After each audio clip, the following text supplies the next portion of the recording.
Olá pessoal, bom, vamos retornar o nosso estudo às normas regulamentadoras.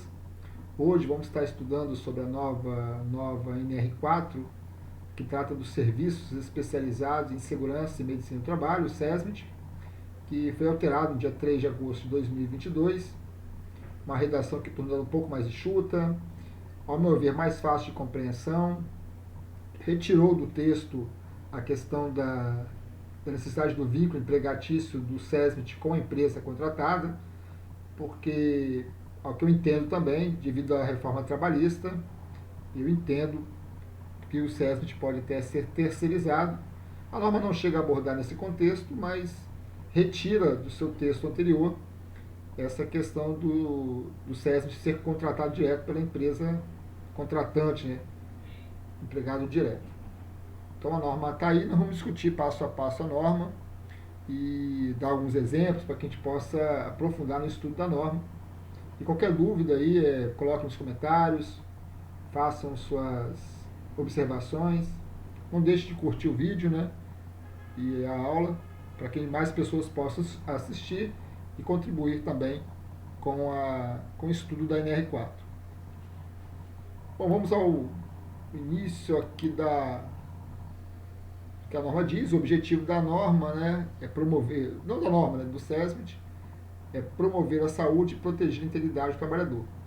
Ou seja, as pessoas que fazem parte do SESMIT têm como objetivo, né, promover a saúde e proteger a integridade do trabalhador. Então essas são é a atribuição principal, né? É lógico que existem várias etapas para você conseguir isso. Existem vários métodos, estratégias de organização para que você promova a saúde e proteja a integridade do trabalhador. Aplica-se nas empresas que admitem empregados regidos pela CLT, que possui ali a sua carteira assinada. A norma já traz como competência, composição e funcionamento desse serviço especializado em segurança e medicina do trabalho. Nota que o título, né, anterior falava muito em serviço, engenharia, segurança e medicina do trabalho. O título continua, mas dentro do texto coloca como SESMIT, como serviço especializado em segurança e medicina do trabalho. E as competências, né, o que esse SESMIT faz? De acordo com a mudança da norma regulamentadora 1, surgiram novos textos na NR4. Então, o primeiro tópico aí, né, elaborar ou participar da elaboração do inventário de risco, ou seja, o integrante do SESMIT, que é composto pelo técnico de segurança, engenheiro de segurança, auxiliar de enfermagem do trabalho ou técnico de enfermagem do trabalho, enfermeiro do trabalho ou médico do trabalho, devem, né, elaborar ou participar da elaboração do inventário de risco, conforme a NR1. Então, esse é um texto novo, né? Acompanhar a implementação do PGR, do Programa de Gerenciamento de Riscos. Então, já vem buscando um pouco desse texto da NR1. Implementar medidas de prevenção de acordo com a classificação do risco do PGR na ordem de prioridade estabelecida na NR1. Esse texto, para mim, que é um texto que chama um pouco a atenção da forma como foi escrito, né? Implementar medidas de prevenção, eu não acho que é uma competência exclusivamente do SESMIT, né? Implementar as medidas de prevenção, de acordo, quem faz isso é o empregador. O SESMIT compete a sua classificação de risco, orientação na ordem de prioridade. Agora, implementar medidas de prevenção, eu acho que esse texto ampliou um pouco, ultrapassou um pouco as atribuições reais do SESMIT. Mas se ele não vai implementar efetivamente, né, ele vai indicar para o empregador essas necessidades de implementação de medidas de controle. Elaborar plano de trabalho, monitoramento de metas, indicadores e resultados de segurança e saúde no trabalho. Quem lembra um pouco do NR4 anterior, tinha parte ali tinha obrigação do SESMIT, né, calcular a taxa de frequência, taxa de gravidade, custo com acidente de trabalho. Isso mudou um pouco o texto. Então agora você estabelece os indicadores, metas em que você achar mais conveniente. Isso pode trazer para a empresa indicadores mais proativos, né? Você calcular, por exemplo, o número de inspeções realizadas, número de análises de riscos elaboradas, a percentual de atuação das empresas perante as normas das NRs, Então, um indicador que você poderia colocar, eu tenho uma NR10 se aplica à minha empresa, quantos por cento eu estou atendendo ela, né? Então, como que eu preciso melhorar isso? Atender ela na sua plenitude.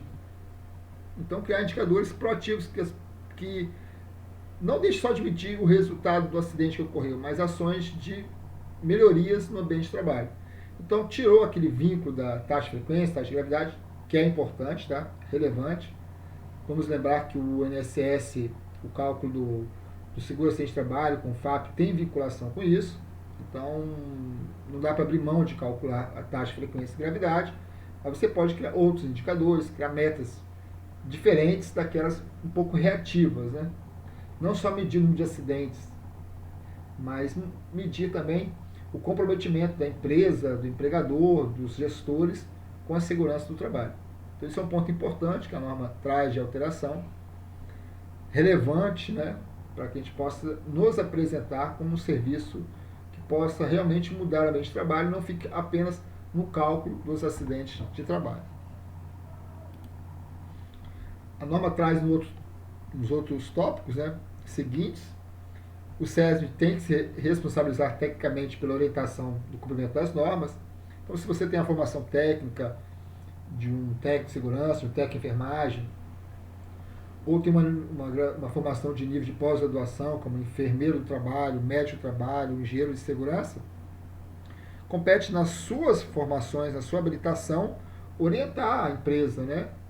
E quando não souber a orientação, procurar um profissional tecnicamente responsável também, que possa contribuir nessas orientações. Então, é cargo do SESMIT ser responsável tecnicamente pela orientação.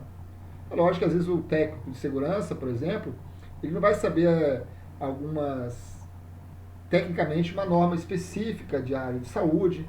Então, compete a ele procurar uma pessoa responsável, tecnicamente responsável, para poder auxiliar nessas orientações. Mas ele é o responsável, né, de buscar essas informações. Manter permanente interação com a CIPA.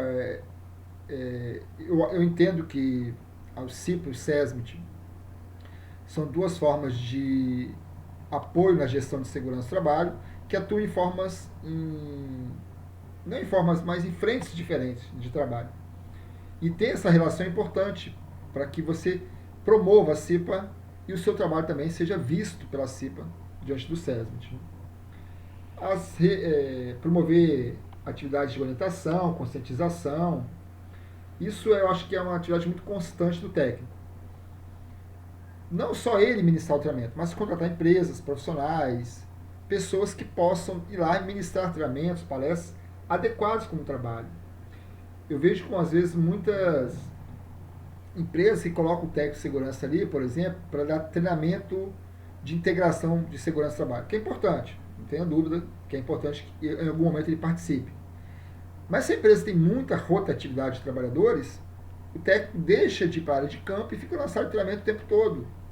Ele perde aquele contato com o ambiente de trabalho. Então, o promover não significa que ele tem que realizar o tempo todo, né? Mas pode propor ações a empresas organizadas, com outros prestadores de serviço, de forma a você dar a conscientização, dar o treinamento, de acordo com as regras da empresa, mas não que ocupe exclusivamente o seu tempo nesse treinamento. Porque você fica o tempo todo numa sala de aula dando treinamento e deixe de ir no campo, no ambiente de trabalho, verificar as condições de trabalho, propor melhorias, fazer inspeções, acompanhar análise de risco, participar de umas reuniões de segurança da empresa. Então, promover a realização, não fique ligado nisso, que só você tem que fazer isso. Você pode também terceirizar, chamar uma empresa, um prestador de serviço que possa contribuir com isso. A questão de risco grave iminente, que nesse último tópico aborda, né, a empresa tem que adotar uma rotina para que os trabalhadores possam imediatamente interromper as atividades diante de um risco grave iminente. A norma deixa clara que quando um trabalhador percebe o risco grave iminente, a própria NR1, que ele deve comunicar ao superior imediato, suspender a atividade e comunicar ao superior imediato. Então, cabe ao SESMIT ali estabelecer essa ordem, essa orientação de como deve ser feito, estimular os trabalhadores a parar as atividades, estabelecer a regra de comunicação, né? Lembrando que aqui o trabalhador ele não precisa, em momento nenhum, o executante da tarefa, conhecer NR3, tá? NR3 é uma aplicação do auditor fiscal. O trabalhador, se ele sentir, o fato de ele sentir como situação de risco grave iminente, uma percepção dele, ele deve tomar ação. Ele não deve aguardar uma análise se é risco grave iminente. Ele tem que ter autonomia e o SESMIT, cabe ao SESMIT criar essa linha de comunicação, de ação do trabalhador e já imediatamente, né, propor a medida de corretivas junto com os líderes de trabalho, os gestores, para que não haja em momento nenhum, né, uma situação de risco grave iminente não seja adequadamente tratada. Eu falo o seguinte, nenhum trabalhador pode estar exposto a um risco grave iminente, em momento nenhum da sua tarefa. E se ele perceber, ele tem que estar estimulado a suspender as atividades. E cabe ao SESMIT criar esse ambiente propício para ele. É lógico que o SESMIT tem que dialogar com o trabalhador muito, com os gestores, com o proprietário da empresa, com quem detém o poder da empresa, para que isso não se torne algo punitivo ao trabalhador. Que isso não pode ocorrer de forma nenhuma. A empresa tem que ter maturidade diante de uma fala de um trabalhador de uma situação de risco grave iminente, imediatamente interromper a tarefa e propor medidas de correções. Outros tópicos, né? Conduzir ou acompanhar as investigações de acidentes. Lembrando que o acidente, a gente não está focado apenas no acidente de conceito legal, tá? Vamos lembrar da NBR 14280, que ela fala um conceito que a gente chama de conceito prevencionista, e que a gente tem que ampliar as nossas ações de investigações para esses tipos de acidente também. Que não, mesmo que não tenha vítima, mas que tenha potencial de causar lesão ou dano ao trabalhador, ou à empresa também. E isso vai estar, lógico, amarrado no PGR, né? O texto do PGR vai ter um formulário de investigação, quem vai fazer a investigação, como que é chamado essas pessoas para participarem, quem participa. Então isso é importante estar preso no PGR, né, que é um documento assinado pelo representante da empresa, legal da empresa, e está ali as regras estabelecidas pela empresa, e o técnico vai fazer cumprir essas regras no ambiente de trabalho. Outro tópico, né, compartilhar informações relevantes à prevenção de acidentes e doenças relacionadas ao trabalho, com outros SESMIT de uma mesma organização. Então, tem que compartilhar essas informações, trocar conhecimento, avançar. Às vezes, um perigo que você viu, ou um risco elevado que você encontrou na sua empresa, um colega de outra organização não sabe, e você pode divulgar essas informações. Esse foco nosso é prevenção de acidentes e prevenção de todo tipo de acidente. E com a CIPA também, né? Quando for solicitado, e ter essas ações de sempre divulgar essas questões. Ninguém quer divulgar, lógico, para atrapalhar a empresa, mas para melhorar as condições de trabalho no seu ambiente e ambientes similares de uma mesma organização, que tem outro SESMIT envolvido, tem que divulgar. Acompanhar e participar das ações do PCMSO, né, do Programa de Controle Médico de Saúde Ocupacional. Então, a NR7, elaborado pelo médico do trabalho, o PCMSO, elaborado pelo médico do trabalho, vai ter lá várias atribuições. E, às vezes, inclui atribuições que envolvem ações do técnico, do engenheiro, do SESMIT como um todo. Quando eu falo muito do SESMIT, eu falo muito do técnico, né? Porque é muito comum a empresa ter um técnico ali trabalhando. Então, tem que acompanhar, tem que participar dessas ações descritas no PCMSO. Aqui nós estamos vendo agora o quadro da NR4, o quadro do dimensionamento do SESMIT. Vocês percebem que a gente leva em consideração o grau de risco da empresa. Nós temos aqui 1, 2, 3 e 4 tipos de grau de risco, né? A gente vai ver de acordo com o KNAI da empresa, sua atividade econômica, e de acordo com o número de trabalhadores. Por exemplo, se eu tiver uma empresa aqui de grau de risco 2, para eu ter um técnico, eu preciso ter 500 a 1.000 empregados. Só reforçando, né, quem compõe esse SESMIT, né, esse famoso serviço especializado em segurança e medicina do trabalho? O técnico de segurança do trabalho, que é nível pós-médio, o engenheiro de segurança do trabalho, que é nível de pós-graduação, o auxiliar de enfermagem do trabalho, que a partir de 2004 praticamente acabou com esse tipo de formação, Hoje você faz o técnico em enfermagem de trabalho, você faz o técnico em enfermagem, depois faz uma especialização em enfermagem de trabalho, nível de pós-médio. Tem o enfermeiro do trabalho, nível de pós-graduação, a pessoa tem que ter enfermagem, né? E o médico do trabalho. O engenheiro aqui, né, pode ser qualquer engenheiro ou arquiteto e faz uma pós-engenharia de segurança do trabalho. Então você vai vincular o grau de risco com o número de trabalhadores. Então aqui uma empresa com grau de risco 4 pressupõe empresas com maiores fatores de risco, nível de risco mais alto. Eu preciso ter um técnico quando eu tiver a partir de 50 trabalhadores, de 50 a 100 um técnico. Quando eu tenho de 101 a 205, eu preciso ter 2 técnicos, um engenheiro e um médico do trabalho. Esse primeiro asterisco aqui, ó, indica que o tempo parcial de trabalho, ou seja, eles podem trabalhar 3 horas por dia. Tá? Então, quando tem um asteriscozinho aqui, que o profissional pode trabalhar em período parcial. O técnico de segurança vai trabalhar 8 horas diárias, sempre. E o engenheiro do trabalho ele pode trabalhar em período parcial de 3 horas quando tiver esse asterisco aqui. Ó. Nesse caso, por exemplo, aqui, ó, do grau de risco 1, se eu preciso de um engenheiro, ele tem que trabalhar período integral. O período integral aqui, ó, são 6 horas. A norma estabelece um dimensionamento até 5.000 trabalhadores. Passou de 5.000, por exemplo, a empresa tem 9.000 trabalhadores. Então, por 5.000, eu coloco essa quantidade de pessoas. Vamos imaginar aqui, ó. Eu tenho uma empresa com grau de risco 1, ela tem 9.000 trabalhadores. Então, por 5.000 trabalhadores, eu vou fazer dimensionamento aqui, ó. 2 técnicos, um engenheiro, um auxiliar, ou técnico em enfermagem do trabalho, um enfermeiro do trabalho e um médico do trabalho. Tudo bem, por 5.000 estão aqui. Essa fração de 4.000, esse grupo de 4.000 que sobra, aí eu vou incluir mais um técnico, mais um engenheiro parcial, um auxiliar de enfermagem e um enfermeiro do trabalho. Ok? Aqui eu faço uma inclusão nisso. O auxiliar de enfermagem do trabalho ele pode ser substituído pelo técnico de enfermagem. Vai acabar sendo, né? Porque futuramente você não tem mais essa formação de auxiliar de enfermagem do trabalho. Então, o dimensionamento é feito dessa forma. Quando eu tenho aqui as 3 asteriscos aqui, ó, eu posso optar por contratar um enfermeiro do trabalho em tempo parcial. Então, se eu preciso ter aqui ó, um auxiliar de enfermagem 8 horas, um técnico de enfermagem, eu posso ter um enfermeiro do trabalho trabalhando em período parcial. Tá? E aqui eu tenho outras observações, né? Hospitais, ambulatórios, em casa de saúde, deverão contratar um enfermeiro do trabalho em tempo integral quando possuir mais de 500 trabalhadores, em virtude da característica do SESP, não faz necessária a supervisão do técnico de enfermagem de trabalho por enfermeiro, salvo quando a atividade for em hospitais, laboratórios, maternidades. Porque se for uma empresa, eu tenho o técnico de enfermagem, ele pode executar a sua atividade sozinho.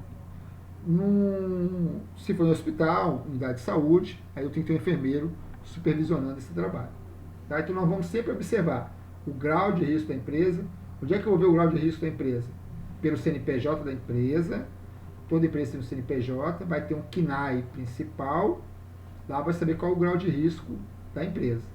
E eu tenho um número de trabalhadores, eu vou lá dimensionar o meu SESMIT, conforme essas orientações dos asteriscos aqui do lado. Os profissionais integrantes do SESMIT devem possuir formação em registro profissional, em conformidade com a regulamentação da profissão. O técnico de segurança ele vai fazer o registro no Ministério do Trabalho, o técnico de enfermagem, o enfermeiro no Conselho de Enfermagem, o engenheiro de segurança no CREA e o médico no CRM. Então, os profissionais devem estar registrados em seus respectivos conselhos, exceto o técnico de segurança, que ainda é regulamentado pelo Ministério do Trabalho. Para coordenar o SESMIT, um desses profissionais integrantes do SESMIT pode ser o coordenador do SESMIT. Tá?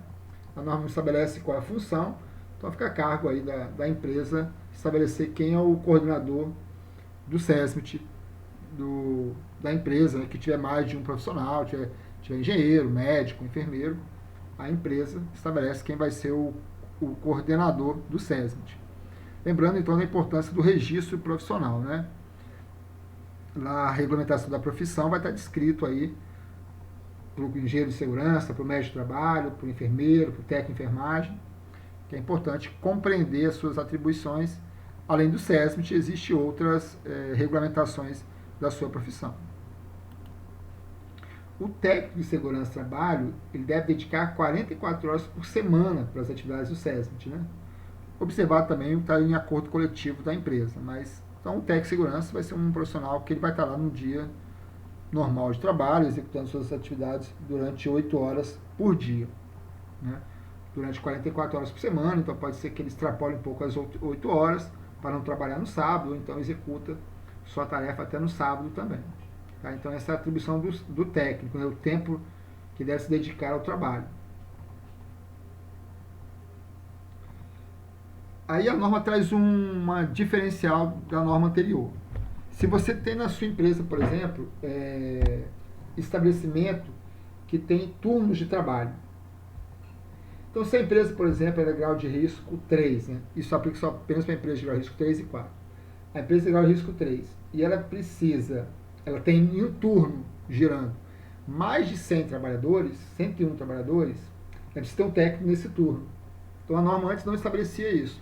As empresas que às vezes se organizavam dessa forma. Então, se ela é grau de risco 3, passou de 100 trabalhadores em um turno de trabalho, tem que ter um técnico. Tá?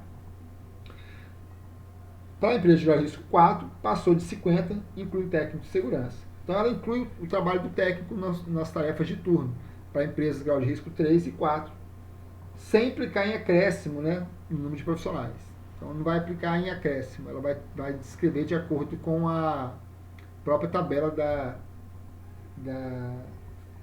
NR4. Ok? Então, essa é uma diferença que a norma trouxe, né, do turno, ter profissionais trabalhando em horários de turno. O engenheiro médio de trabalho, isso tem uma diferença do horário, a gente já falou lá anteriormente, né? O período integral é de 30 horas e o período parcial é de 15 horas. Então, ele deve estar ali naquele momento de trabalho. Ele trabalha às 3 horas todos os dias, ou às 6 horas todo dia, o médico, o enfermeiro, ou o engenheiro também. Às vezes, você não consegue ter um profissional, um engenheiro ou um médico, trabalhando em período integral. Você não consegue o profissional trabalhando 6 horas por dia. Você pode ter, ao invés de um médico trabalhando tempo integral, você pode ter 2 médicos, cada um trabalhando em período parcial. A norma permite essa organização, desde que cada um dedique no mínimo a metade da carga horária semanal. Tá? Só aplica isso para trabalhos integral. Então, se eu tenho um engenheiro que trabalha em período integral, eu preciso de um engenheiro integral, não consigo, eu posso contratar 2 engenheiros em horários parciais, 3 horas cada um. Tá? Isso a norma estabeleceu aí também, deixando mais claro essa distribuição de horário do técnico e do engenheiro. Do médico, né, desculpa, do médico e do engenheiro e do enfermeiro. Esse é um outro ponto, né, que já vinha da norma anterior e deixa mais claro ainda. Quem trabalha no SESMIT não pode exercer outra atividade. Então, se eu estou no SESMIT, eu trabalho em período... Sou engenheiro, trabalho em período integral no SESMIT. Eu não posso, dentro do meu trabalho ali, executar outra atividade. Né? Então, o meu horário de trabalho como engenheiro de segurança, eu tenho que cumprir com as minhas atribuições de engenheiro de segurança de trabalho. A empresa tem que garantir recursos, meio, porque senão a pessoa não trabalha, né? Você contrata um técnico, um engenheiro, um médico, e coloca ele numa salinha, sem recursos, sem nada, ele não vai trabalhar. Não é só ter o profissional. Ele está ali para executar uma função nobre, ele precisa de recurso, computador, precisa de impressora, precisa de um ramal telefônico, precisa ter contato com os trabalhadores, com o empregador. Então a empresa tem que garantir todos os recursos para que ele possa desenvolver seu trabalho. Né? Não posso contratar um técnico, colocar lá no almoxarifado para distribuir equipamento de proteção e achar que eu estou fazendo segurança. Não é esse o contexto. Né? Nós temos uma função muito nobre de organizar a empresa, estabelecer orientações de trabalho, planejamento das atividades de proteção do trabalhador. Isso requer muitos recursos e meios para conseguir fazer isso. Né? Você imagina você ter um profissional hoje de segurança numa empresa e ele não tem um ramal telefônico, não tem um telefone para contato, não tem uma impressora, não tem um computador, trabalha como? Né? Como que ele executa as suas tarefas de prevenção de acidentes? Como que ele organiza seu sistema de gestão de segurança do trabalho. A NR4 estabeleceu 3 modalidades de SESMIT. Deixei descritas essas 3 modalidades, voltados a atender a federação, as unidades federativas. Então, assim, no Espírito Santo vai ter, as empresas vão ter SESMIT dentro do Espírito Santo, dentro do estado de Minas, do Rio. Então, o SESMIT está dentro da unidade de federação. De 3 formas: individual, regionalizado ou estadual. O primeiro, individual, que é o mais comum de aparecer, né, a princípio, né, eu estou falando pelas minhas vivências, assim, você tem lá uma empresa, grau de risco 4, ela tem 55 trabalhadores, precisa de um técnico. Acabou, é aquela empresa, o SESMIT está ali montado e ela executa ali. Já tinha mais pessoas, mais funcionários, mais empregados, ela precisa de engenheiro, de médico, mas naquele estabelecimento, contrata as pessoas para ali, executam atividades ali e acabou. Esse é o SESMIT individual, né? A empresa tem seu SESMIT e ali se faz sua gestão, ela não tem estabelecimento fora, não tem uma outra unidade dela fora, não tem nada. Está ali uma empresa individual, com seu CNPJ, com seu CNAE, e ali ela tem o dimensionamento do seu SESMIT. Ali que ela contrata de acordo com o seu grau de risco e de acordo com o seu número de trabalhadores. O segundo modelo é o chamado regionalizado. A empresa tem um estabelecimento que se enquadra no anexo 2, ou seja, precisa contratar um técnico, um engenheiro, um médico, um auxiliar de enfermagem, ela precisa. E ela tem outros estabelecimentos que não se enquadram. Então, esse primeiro estabelecimento atende os demais. Mas vai fazer o quê? Eu vou somar o número de trabalhadores. Né? Pode ser que a empresa tenha mais de um estabelecimento que tenha SESMIT. E ela pode, dentro do estado, criar outros SESMIT regionalizados. Então, ela tem um estabelecimento. Ali tem 500 trabalhadores, no grau de risco 3, e possui mais 2 estabelecimentos no grau de risco 3, que não precisa de um profissional. Ela vai incorporar aqueles trabalhadores no seu dimensionamento e vai refazer o dimensionamento do SESMIT dela para atender todos os estabelecimentos. Pode ser que ela tenha um estabelecimento que precisa de SESMIT, 2 que não precisam, depois ela tem um terceiro estabelecimento que precisa e mais 2 que não precisam. Ela pode ter 2 SESMIT regionalizados. O primeiro atende os 2 que estão mais próximos e o terceiro atende o quarto e o quinto que são mais próximos. Pode ser pensado assim como mais de um SESMIT regionalizado no ambiente de trabalho. Está aqui um exemplo aqui, ó. Essa empresa tem no seu primeiro estabelecimento 350 empregados, grau de risco 3, precisa de 2 técnicos, né? Ela tem o estabelecimento 2 que tem 70 empregados, não precisa de SESMIT. O estabelecimento 3 tem 90, não precisa de SESMIT. Mas como estão na mesma unidade da federação, eu vou somar o número de trabalhadores e vou ter um total de 510 empregados. O SESMIT passa a ser 3 técnicos, um engenheiro e um médico do trabalho.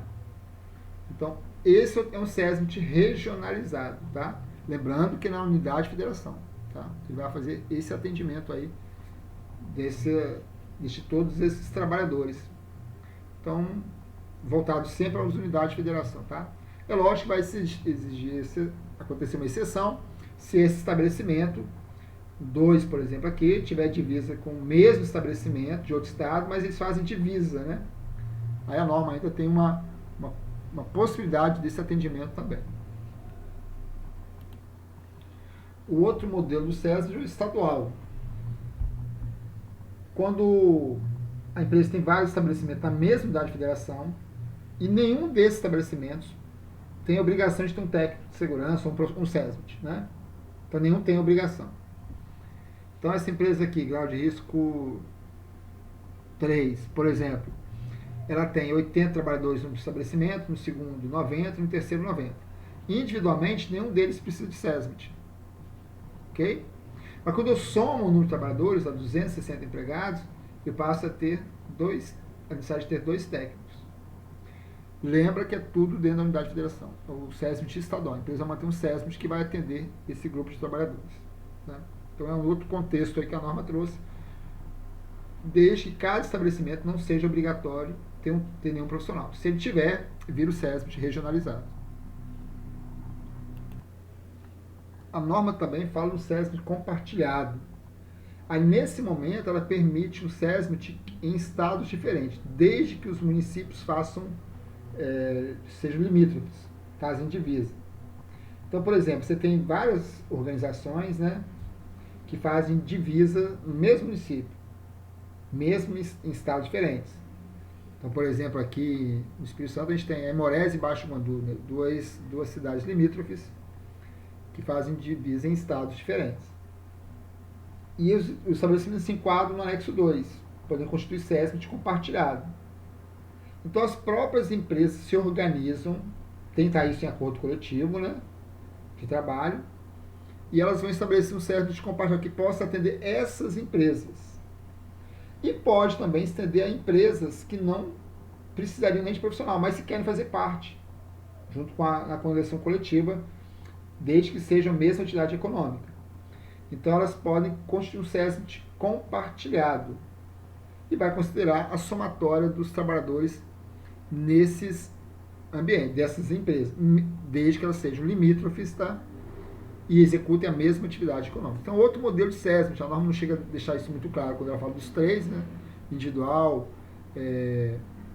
regionalizado e estadual, mas ela abre essa exceção aí para locais, às vezes de grupos econômicos, de atividades que fazem divisas, né? Por questões geográficas fazem divisas, mas exploram a mesma atividade econômica. Né? Facilita um pouco e às vezes abrange empresas que não têm SESMIT também, não têm obrigação, mas acabam fazendo parte desse conglomerado de empresas na região. O dimensionamento do SESMIT, a gente tem que considerar o número de empregados da organização ao maior grau de risco entre a atividade econômica principal e a atividade econômica preponderante. A atividade econômica principal é aquela que está no CNPJ. Então, está no CNPJ, tem o CNAE, tem lá a atividade principal. A atividade preponderante é aquela que ocupa o maior número de trabalhadores. Ou seja, você pode ter uma atividade principal de uma atividade de manutenção, por exemplo, mecânica, mas você tem um grupo de trabalhadores que executam atividades em que a atividade econômica seja um pouco diferente, o grau de risco pode ser até diferente, pode ser até maior. Em atividades econômicas distintas, com o mesmo número de trabalhadores, elas são distintas, mas tem o mesmo número de trabalhadores, deve ser considerada como predominante aquela com maior grau de risco. Ou seja, então quando eu for dimensionar a minha empresa, eu tenho que saber qual é a minha atividade preponderante, né? Que ocupa o maior número de trabalhadores. E é lógico que eu vou saber minha atividade principal. E vou entender quantos trabalhadores estão em cada tipo de atividade. A atividade com maior número de trabalhadores é preponderante, vai tendo maior grau de risco, passa a ser dimensionado o SESMIT por ali, né? Considerando o grau de risco maior. Isso é para trazer maior proteção aos trabalhadores, que às vezes dentro de uma atividade econômica principal que não tenha tanto risco, mas executam atividades, levam seus trabalhadores a executar as atividades com um risco mais elevado. E aí precisam dimensionar o SESMIT de uma forma diferenciada.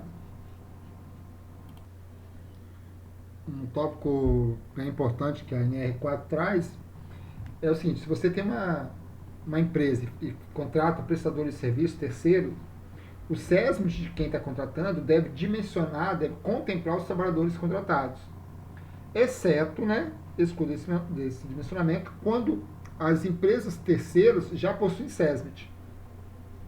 Okay? Então, se você está contratando uma empresa, essa empresa não tem SESMIT, e o serviço não foi efetuado de forma eventual, foi um serviço constante, né, convencionado em contrato, o seu SESMIT deve contemplar o total de empregados contratados. Então, eu sou uma empresa, e tenho lá meus terceiros fixos ali, constantes, não é trabalho eventual. Quando eu vou dimensionar meu SESMIT, eu conto o número de trabalhadores que estão nessas contratadas. Eu só vou deixar, não vou contabilizar eles, se essa empresa tivesse o SESMIT também. Aí eles estão resguardados pelo SESMIT deles. Mas se não tiver, eles vão ser contemplados no meu SESMIT, né? Considerando o número de total de empregados, da contratante e trabalhadores contratados. Né? Então, esse é um ponto importante, né? Se eu tenho terceiros, meu SESMIT deve contemplar esses terceiros também, exceto quando esses terceiros tiverem SESMIT e o trabalho não for feito de forma eventual. quando eu for dimensionar o SESMIT regionalizado, aquele em que eu tenho um estabelecimento que tem um SESMIT e outros que não tem, eu devo considerar a somatória de todos os trabalhadores, né? Independente do grau de risco, eu vou considerar todas as somatórias, né, e vou fazer o dimensionamento do SESMIT. Para estabelecimento de grau de risco 1 e 2, eu vou considerar a somatória da metade dos trabalhadores. Então, eu tenho 10 empresas de grau de risco 1, por exemplo. Cada um tem 100 trabalhadores. Quando eu for somar, eu vou somar só 50 de cada. Tá? Então, a metade dos trabalhadores desse estabelecimento, empresas de grau de risco 1 e 2, né? De microempresa e empresa de pequeno porte. Então, aí é um atendimento de segurança que tem sido feito para atender empresas de pequeno porte. Isso acontece na NR1 e tem acontecido também na NR4 também. Quando eu vou dimensionar o canteiro de obras na mesma unidade de federação, canteiros de obras com menos de 1.000 trabalhadores, mas que fazem parte de uma empresa de engenharia principal, então são empresas que abrem várias frentes de trabalho, né? Cada estabelecimento não é considerado, cada frente de trabalho não é considerado um estabelecimento, faz parte da empresa total. Mas, se esses estabelecimentos menores precisam de ter um técnico ali, vai ter um técnico colocado naquele local. Engenheiro e médico não, eles podem trabalhar centralizados. Agora, o técnico de segurança, o dimensionamento é feito, não só o técnico, mas o técnico de enfermagem também, o dimensionamento é feito por canteiro de obra. Tá? Então, se eu tenho uma empresa de engenharia, faço diversas obras no estado, e algumas frentes de trabalho precisam de técnico, vou lá e coloco um técnico, né, pelo dimensionamento. Outras que não precisam, eles fazem parte do mesmo grupo, da mesma empresa de engenharia. Tá? Então, desde que ela tenha menos de 1.000 trabalhadores. Essa de trabalho tenha menos de 1.000 trabalhadores. Né? Então, eu posso fazer. Lembrando que o engenheiro e o médico podem ficar centralizados, o enfermeiro, e o técnico, o auxiliar de enfermagem ou técnico do trabalho, tem que trabalhar nos locais em que precisam desse profissional lá, pelo dimensionamento do anexo 2. Eles precisam estar lá, vão estar ali cumprindo sua jornada de trabalho. Isso já acontecia um pouco na norma anterior, ficou um pouco mais claro, mas já acontecia na norma anterior. Outra questão no dimensionamento, né? A organização deve garantir que o SESMIT atenda o exercício, a gente comentou um pouco atrás, né? E tenha todas as condições para atender também nas frentes de trabalho, né? Então, eu tenho uma obra distante da minha sede ali, eu levo um técnico de segurança para ali. Que o recurso que eu vou ter? Vai ter um telefone de comunicação, vai ter um computador, vai ter uma sala para ele, vai ter um local para ele organizar os documentos, dar um treinamento. Eu tenho que garantir as condições para que ele possa exercer suas atividades nos canteiros de obras e nas frentes de trabalho. As empreiteiras, cada locais de trabalho estão entendidos ali como um estabelecimento, né? Então vai estar ali sendo entendido como um estabelecimento, o local onde eles estiverem executando suas atividades. Outro ponto que a norma fala é o seguinte: se eu tenho uma empresa em que ela tem um determinado período, né, decorre em qualquer que seja a modalidade dele, há um aumento de dimensionamento de contratação de trabalhadores por tempo determinado. Ou seja, por exemplo, chega no final do ano, eu preciso contratar mais pessoas para executar a atividade. O SESMIT também vai crescer da mesma forma. Se eu precisar, eu aumentei o número de trabalhadores e eu passo para uma nova faixa de empregados, eu preciso ter um técnico de segurança contemplando esse período também. Então, aumenta também o número de profissionais do SESMIT. Se a gente lembrar um pouco da CIPA, da NR5, quando tinha empresas que tinham períodos sazonais, você tirava uma média. No SESMIT não. Aumentou os trabalhadores, eu tenho que ter um profissional junto na contratação, mesmo que seja por prazo determinado. Um outro ponto que a norma traz agora, com a questão da informatização, né? Já tinha um registro, mas hoje a norma deixa claro que você tem que, quando constitui o SESMIT, registrar ele no site do governo federal, no gov.br. Vou colocar o número do CPF dos integrantes do SESMIT, a qualificação, o grau de risco, número de trabalhadores atendidos por estabelecimento e horário de trabalho dos profissionais também. Então, eu vou estabelecer, eu vou registrar. Isso ajuda a fiscalização, numa eventual verificação do trabalho do profissional, ele chegar no horário que a pessoa está trabalhando, executando suas atividades. Então, o registro é feito de forma eletrônica no site do governo federal, no gov.br. Então, eu tenho que manter sempre atualizado, troquei um profissional, admiti um outro profissional, eu vou lá e insiro as informações necessárias de registro desse profissional que eu estou contratando. Tá? Isso ajuda a fiscalização, né? E organiza também os profissionais que estão trabalhando nas ações de prevenção de acidente de trabalho. Bom, nós sabemos que existem tipos de empresas também que às vezes ela precisa ter um SESMIT, né? E às vezes um SESMIT rural, executa essas duas atividades.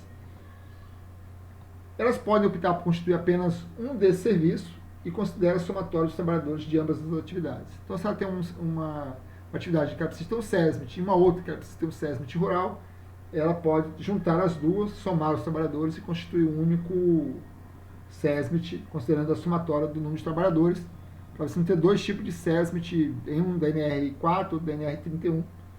Então, a norma juntou isso, né? Você pode constituir apenas um único SESMIT. O tópico final agora, né? A organização deve garantir que o SESMIT tenha isenção técnica. Ou seja, né, tem que permitir que o trabalhador tenha uma análise técnica correta do trabalho, não o interesse de um empregador, né, de um interessado. Eu falo muito isso na questão da investigação de acidente. Eu tenho que fazer uma investigação técnica, ser isento tecnicamente. Eu vou propor um controle, eu tenho que propor um controle adequado. Eu não posso ficar ali preocupado de atender o contratante. Não, eu tenho que ser isento tecnicamente. Então, a minha fala tem que ser uma fala técnica. O que precisa ser feito, o que não precisa ser feito, baseado nas normas. Tenho que dar minha palavra técnica. Eu tenho que ter liberdade para dar essa palavra técnica. Eu não posso sofrer pressão de ser desligado de uma empresa, de sofrer uma punição por dar uma opinião técnica correta, né? Eu fiz minha formação, seja técnica, seja pós-graduada, e a minha orientação técnica tem que estar livre de interesses pessoais, né?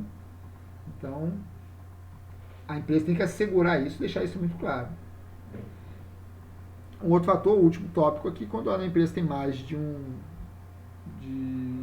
técnico, um médico, né, no SESMIT, ela deve indicar um médico responsável pelo PCMSO. Então a empresa estabelece, ela tem 2, 3 médicos, ela escolhe um daqueles médicos para ser o responsável pelo PCMSO.